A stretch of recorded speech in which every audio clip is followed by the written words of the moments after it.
بسم الله الرحمن الرحيم الحمد لله رب العالمين الصلاة والسلام على رسوله الكريم أشهد أن لا إله إلا الله وحده لا شريك له وأشهد أن محمدا عبده ورسوله نبينا محمد صلى الله عليه وسلم رب اشرح لي صدري ويسر لي أمري واحلل عقدة من لساني يفقهوا قولي ربنا زدنا علما اللهم فقهنا في الدين۔ السلام علیکم ورحمۃ اللہ وبرکاتہ، امید ہے سب لوگ خیریت سے ہوں گے۔ اللہ تبارک و تعالی ہمارے بات قبول فرما لے۔ نئے سبق کا آغاز کرتے ہیں اور آج کوشش کریں گے اس کے بعد ایک حدیث بھی ہم پڑھ لیں گے۔ اعوذ باللہ من الشیطان الرجیم، بسم اللہ الرحمن الرحیم۔ والذي قال لوالديه أف لكما أتعدانني أن أخرج وقد خلت القرون من قبلي وهما يستغيثان الله ويلك آمن إن وعد الله حق ويقول ما هذا إلا أساطير الأولين أولئك الذين حق عليهم القول في أمم قد خلت من قبلهم من الجن والإنس إنهم كانوا خاسرين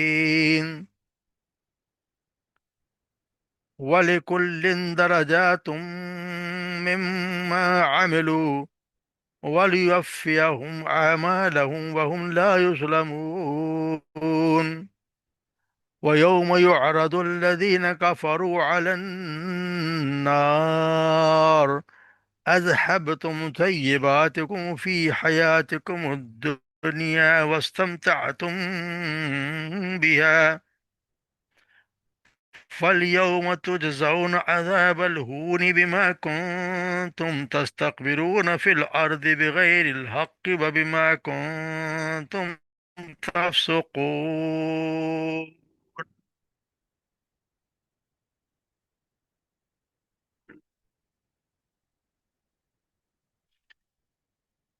والذی، اور وہ قال بوالدی،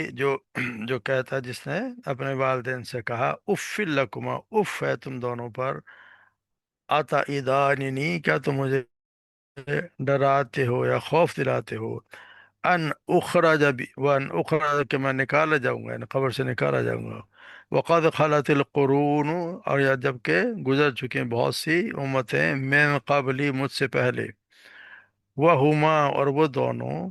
یستغیثان اللہ، اللہ سے فریاد کرتے ہیں، اللہ سے فریاد کرتے ہوئے کہتے ہیں، وہی لکا، وہی لکا آمن، افسوس ہے تجھ پر ہے تیرے بدبختی، ہلاکت ہو تیرے، تو ایمان لے آ،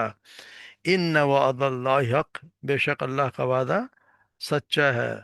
فیقولو، پس وہ کہتا ہے، ما هذا الا اساطیر الاول، نہیں ہے یہ مگر پہلے لوگوں کے افسانے، اولئک الذین حق علیہم القول،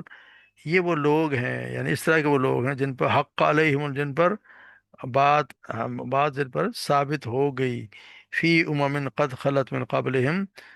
ان میں بھی جو ان سے پہلے گزری امت ہے، من قبل، ان سے پہلے، من الجن، یعنی ان جنوں اور انسانوں میں سے جو لوگ پہلے گزر گئے، جنہیں اس طرح کی بات ہے کہ ان پر یہ بات ثابت ہو گئی، انہم، کیا بات ثابت ہوئی، انہم، کہ بے شک وہ لوگ، کانو خاسرین، وہ خسارہ پانے والے ہیں، وَلِكُلٍّ دَرَجَاتٌ مِّمَّا عَمَلُوا، اور ہر ایک کے لیے درجات ہیں، ہر ایک کے لیے کیٹیگریز، مِّمَّا عَمَلُوا، اس کے لیے، اس بنا پر جو انہوں نے عمل کیے، وَلِيُوَفِّيَهُمُ أَعْمَالَهُمْ، اور تاکہ بدلہ دے، وہ پورا کا پورا پورا بدلہ دے انہیں، اعمالهم، ان کے اعمال کا، وَهُمْ لَا يُظْلَمُونَ، اور وہ ظلم نہیں کیے جائیں گے۔ اور یوم یعرض الذین کفروا، اور اس دن جس دن یعرض پیش کیے جائیں گے، الذین وہ لوگ جنہوں نے کفر کیا، علی النار آگ پر، یعنی جب جہنم میں یہ ڈالے جائیں گے، پیش کیے جائیں گے، اذهب تم سے کہا جائے گا، اذهب تم طیباتکم فی حیات الدنیا، تم نے بہت سی، اذهب تم یعنی کہ تم نے کا فائدہ اٹھا لیا، یا تم نے لذتیں حاصل کرنی، تو یہ بات کم اپنے دنیاوی زندگی میں جو لذتیں تم حاصل کر چکے ہو، فی حیات دنیا، دنیا کی زندگی میں، وستمتعتم بھی، اور تم نے بہت فائدہ اٹھایا اس سے، فل یوم آج کے دن، بس آج کے تو جزاؤنا تم بدلہ دیے جاؤ گے، عذاب الہونی رسوائی کو، رسوا کن عذاب کا، بما کنتم تستکبرون اس بنا پر کہ جو تم تکبر کیا کرتے تھے، فی الارض زمین میں، بغیر حق کسی حق کے بغیر، وبما کنتم تفسقون اور تم اس وجہ سے جو تم نافرمانیاں کیا کرتے تھے۔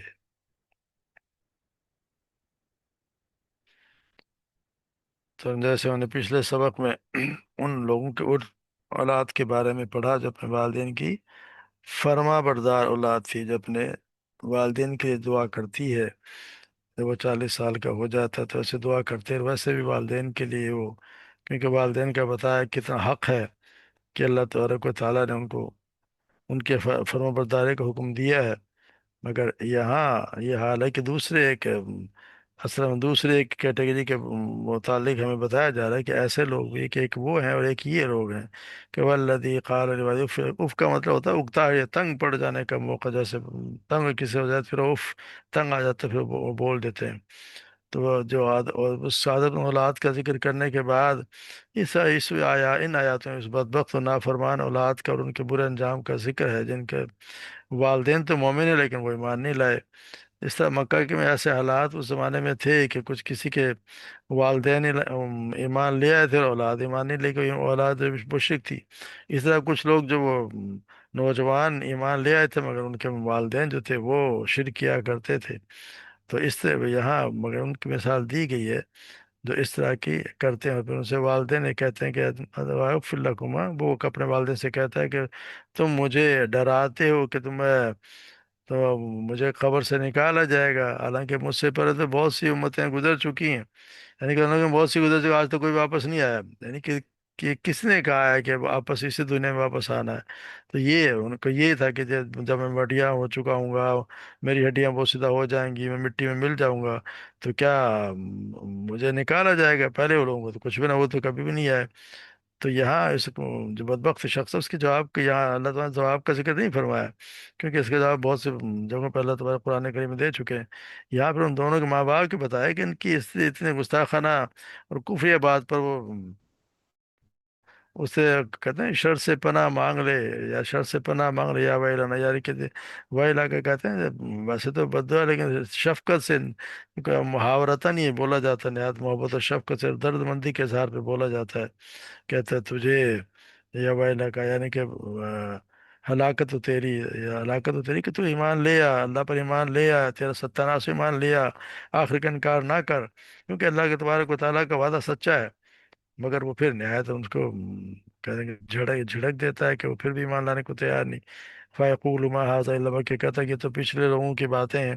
جو یہ لوگ کہتے آئے ہیں کہ ہم نے تو ایسی باتیں ہمیشہ سے کہتے ہیں، ہم نے کسی کو بھی نہیں دیکھا کہ وہ کوئی اپنی خبروں سے اٹھ کے آ گیا ہو۔ تو یہاں پر انہیں کے لیے بتایا پھر اللہ تعالیٰ اولئک الذین حق علیہم القول، یہ وہ لوگ ہیں جن پر ایسے لوگ جو ہیں والدین کے گستاخ ہیں، آخرت کے منکر ہیں، جن پر اللہ تبارک و تعالیٰ کی بات ثابت ہو چکی، جو اس نے پہلے فرمایا، اللہ تعالیٰ کی بات کیا تھی، وہی جو اللہ تبارک و تعالیٰ نے سورہ ہود میں فرمایا، لَأَمْلَأَنَّ جَهَنَّمَ مِنَ الْجِنَّةِ وَالنَّاسِ أَجْمَعِينَ، کہ میں جہنم کو جن اور انسانوں سب سے ضرور ہی بھر دوں گا، میں جہنم میں بھر دوں گا میں ان لوگوں سے۔ تو یہاں پہ اللہ تعالیٰ یہی وہ لوگ ہیں جو ماں باپ کے نافرمان ہیں، اور خبروں کو جو بعد میں اٹھائے جانے پہ انکار کرنے والے، قیامت کا انکار کرنے والے، ان کے لیے یہ ہے کہ وہ ایسے لوگ ہیں جو جن پر یہ بات اللہ کی بات ثابت ہو چکی ہے، اور پھر اللہ تبارک و تعالیٰ کہ فی امم من قد خلت من قبل من لوگ جنوں میں سے انسانوں میں سے، دونوں میں سے ایسے لوگ ہیں، انہم کانوا، اور یہ اصل میں خسارے میں ہوں گے، یا بتایا گیا کہ انجام، ان کا انجام اس لیے ہوا کہ انہوں نے جو سرمایہ دنیا میں ان کو جو دیا گیا تھا آخرت کی تیاری کرو، دنیا میں تو ہمیشہ ہی بھیجا گیا ہے کہ اللہ تبارک و تعالیٰ کی عبادت کرو، ٹھیک ہے دنیا میں زندگی کا بھی فائدہ اٹھاؤ مگر اللہ کو نہ بھولو، اس کی عبادت کرو، اور جو آخرت میں تم نے جانا وہاں جا کے جو امتحان ہونا اس کی تم تیاری کرو۔ تو اس سے تو انہوں نے کوئی نفع حاصل کیا نہیں، بلکہ الٹا جو سب کچھ تھا وہ بھی گنوا دیا، تو آخر جب پہنچیں گے تو ان کو تو کچھ کوئی اعمال ملیں گے نہیں، وہ پھر حقیقی خسارہ وہی ہوگا جو انہوں نے اٹھایا ہوگا، یعنی وہ لوگ ہوں گے جو خسارے میں ہوں گے، یعنی انہوں نے ساری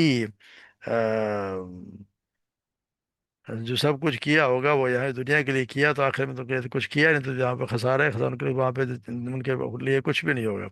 پھر اللہ تبارک والے کل درجات مما عملو، ہر ایک کے لیے، ہر ایک کے لیے، یعنی کہ مقصد یہ ہے کہ ہر ایک کو، مومن ہو یا کافر ہو، ان کے اعمال کے مطابق جزائے سزا ملے گی، ان کو درجات ان کے ہر ایک کو اس کے حساب سے ملے گا۔ جس نے بہت اچھے نیک اعمال کیے ہوں گے، یقینی بات ہے اونچے درجات میں ہوگا، جنت کے بھی اونچے و بالا خانوں میں وہ ہوگا، اور جس نے اس سے کم کیے ہوں گے وہ بھی جنت میں انشاءاللہ ہوگا، مگر اس کے، وہ اس کے درجات وہ نہیں ہوں گے جو اس کے حالات ہوں گے، یعنی جو بہت اچھے محلات ہوں گے، جو اچھے باغات ہوں گے، وہ اس کے لیے نہیں ہوں گے، ان کو بھی ہوگا جنت میں بھی، مگر جس طرح یہاں پہ درجات ہیں دنیا وہاں پہ بھی ہوں گے، اور اسی طرح کہ وہاں پہ جہنم والوں کے لیے بھی ایسا ہوگا کہ وہ جس نے بہت زیادہ گناہ کیے ہوں گے، جو جس طرح کہا ہے کہ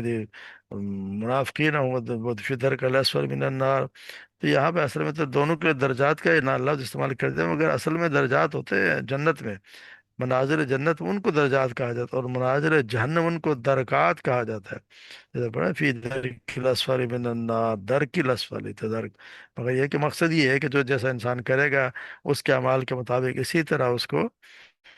اس کا آگے اس کو درجہ ملے گا، اس کو انعام ملے گا، جزا ملے گی یا سزا ملے گی۔ انہم کانوا خیر لکل درجۃ مما عملوا ولیوفیہم اعمالهم وهم لا یظلمون، اور پورا پورا بدلہ ان کے اعمال کے مطابق دیا جائے، ان کو ان پہ کوئی ظلم نہیں کیا جائے گا، یعنی یہ نہیں ہوگا کہ کسی اچھے لوگوں کی نیکیاں اور قربانیاں کو ضائع ہوں گی، اور نہ ایسا ہوگا کہ برے لوگوں کو ان کے واقع جو برائی کی اس سے بڑھ کر کوئی سزا دی جائے۔ نیک آدمی اگر اپنے اجر سے محروم رہ جائے، یا اپنے جو اس کا استحقاق بنتا ہے، تو اس سے اگر کم اجر پائے تو وہ بھی ظلم ہے، اور ایک برا آدمی اپنے کیے کی سزا نہ پائے، یا پھر جتنا کچھ قصور کیا اس سے زیادہ سزا پائے، تو یہ بھی ظلم ہے۔ تو اللہ تبارک و تعالیٰ تو وہاں پہ کسی سب کو ظلم ہوگا نہیں،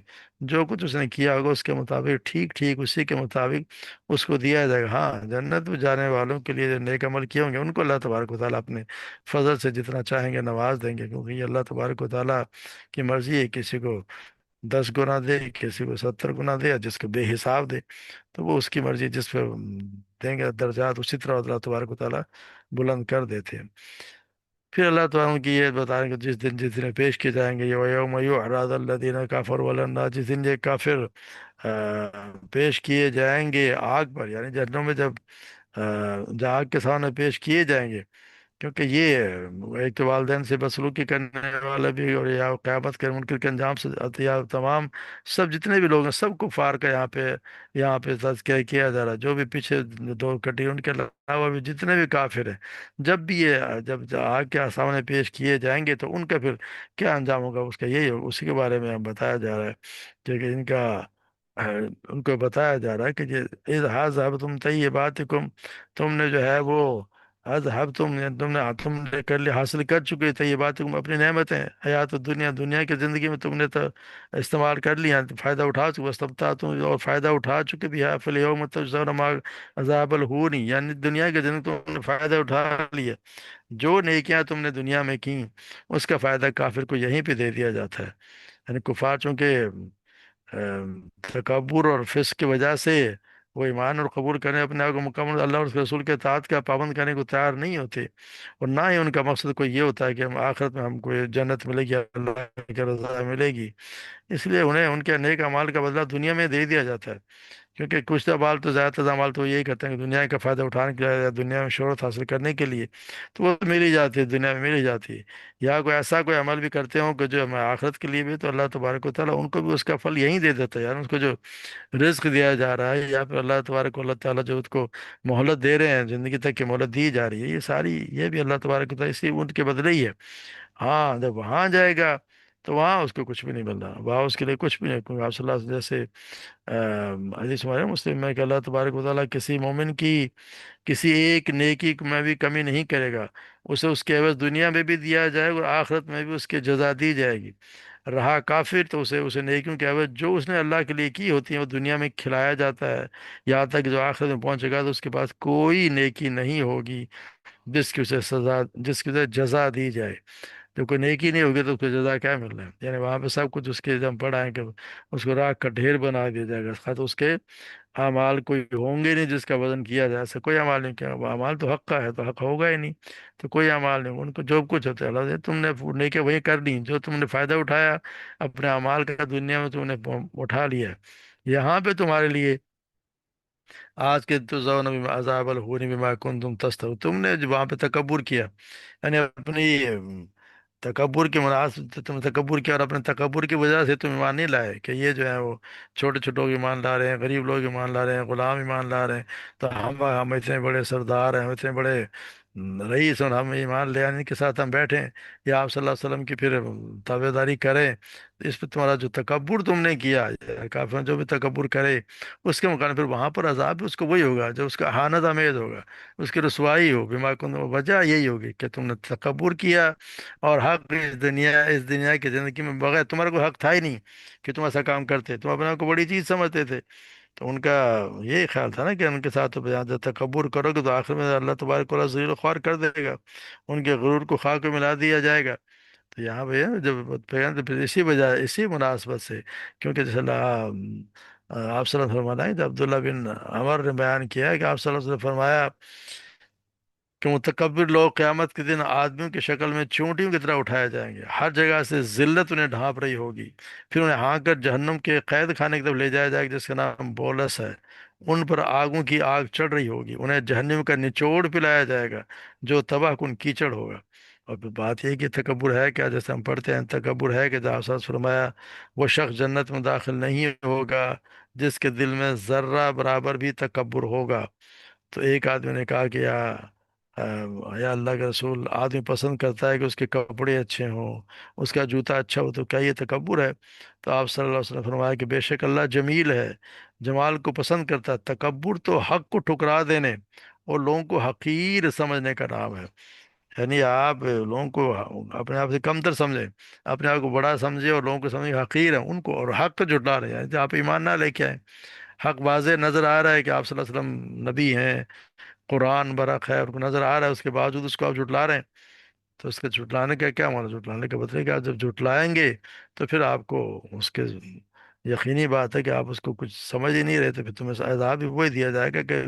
تمہارے وہاں پہ بھی کچھ نہیں ملنا، عذاب اسی ذلت میں جیسے ہم پڑھائیں ذلت میں عذاب دیا جائے گا بغیر حق کے۔ یہاں پہ دو مطلب، ایک ہے اس کی یہاں اس لیے فرمایا کہ تکبر اللہ کے سوا کسی کا حق ہے نہیں، جو بھی تکبر کرتا ہے ناحق کرتا ہے، دوسرا یہ کہ ناحق تکبر حرام ہے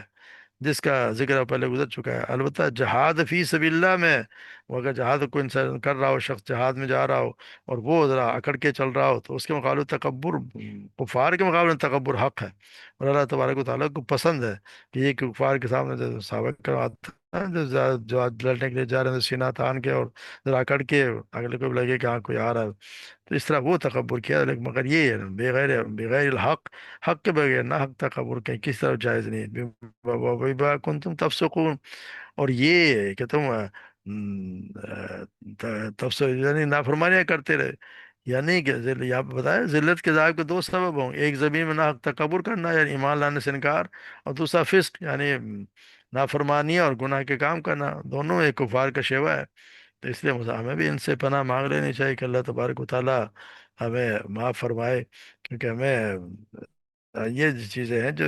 تکبر جو اور نافرمانی یہ جہنم میں لے کے جائیں گے، تو اللہ تبارک و تعالیٰ ہمیں ان سے دور ہی رکھے، اللہ تبارک و تعالیٰ ہم سب پہ رحم فرمائے اور صحیح معنوں میں ایمان ہمارے دلوں میں راسخ کر دے، اور اللہ تبارک و تعالیٰ کی وحدانیت، ایک اللہ کے سوا کوئی نہیں، کوئی بات کے لائق نہیں، اللہ کے رسول کی باتوں پہ عمل کرنے کی ہمیں اللہ تبارک و تعالیٰ توفیق بھی دے اور ہمت بھی دے، اسی پہ نجات ہے، ورنہ تو جو آپ کی بات سننے بھی ہے اس کو انسنی کر دے تو وہ بھی بس صحیح ہے جس نے سنا نہیں۔ اللہ تبارک و تعالیٰ ہم سب پہ رحم فرمائے اور ہمیں ہمارے گناہوں کو معاف فرما دے، ہمارے ماں باپ کو معاف فرما دے۔ اور اس قرآن کو ہمیں سمجھ بھی عطا فرمائے اور ہمارے دلوں کے بہار بنا دے۔ وما علینا الا البلاغ۔